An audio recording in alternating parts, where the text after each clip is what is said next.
Pregnant ladies geyser వాటర్‌తో స్నానం చేయొచ్చా? హలో అండి. I'm doctor Ramya Sadaram, consultant gynaecologist from Visakhapatnam. రీసెంట్‌గా నన్ను పేషెంట్ ఒకళ్ళు ఈ క్వెషన్ అడిగినప్పుడు ఇలాంటి డౌట్స్ కూడా వస్తాయా అని చెప్పేసి అనిపించింది నాకు. So, I just wanted to make a video on it. So, geyser water use చేయడం వల్ల ప్రెగ్నెంట్ లేడీస్‌కి ఎటువంటి ప్రాబ్లమ్ ఉండదండి.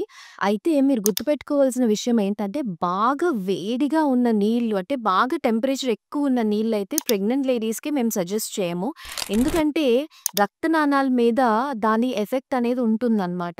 సో, బేబీ యొక్క బ్లడ్ సప్లై అనేది తగ్గే అవకాశం ఉంటుంది. సో, అందుకని బాగా వేడిగా మరిగిపోయిన నీళ్ళు కాకుండా జస్ట్ 36-38 డిగ్రీ సెంటిగ్రేడ్ అంటే లూక్ వార్మ్ వాటర్ అంటామనమాట. సో, అలా గోరువెచ్చగా ఉన్న నీళ్ళతోని స్నానం చేయమని చెప్తాము. అలానే మీరు స్నానం చేసేటప్పుడు just limit your time 10-15 minutes అనేది మీ బాత్ టైమ్ అనేది ఉండాలనమాట. అంతకన్నా prolonged hours of bearing with hot water అనేది మంచిది కాదు. అలా అని చెప్పేసి హాట్ బాత్స్, స్టీమ్ బాత్స్ ప్రెగ్నెన్సీలో అనేది తీసుకోకూడదండి. అదైతే మేము సజెస్ట్ చేయము. సో, గీజర్ వాటర్‌తో స్నానం చేయడం ప్రెగ్నెన్సీలో సేఫే.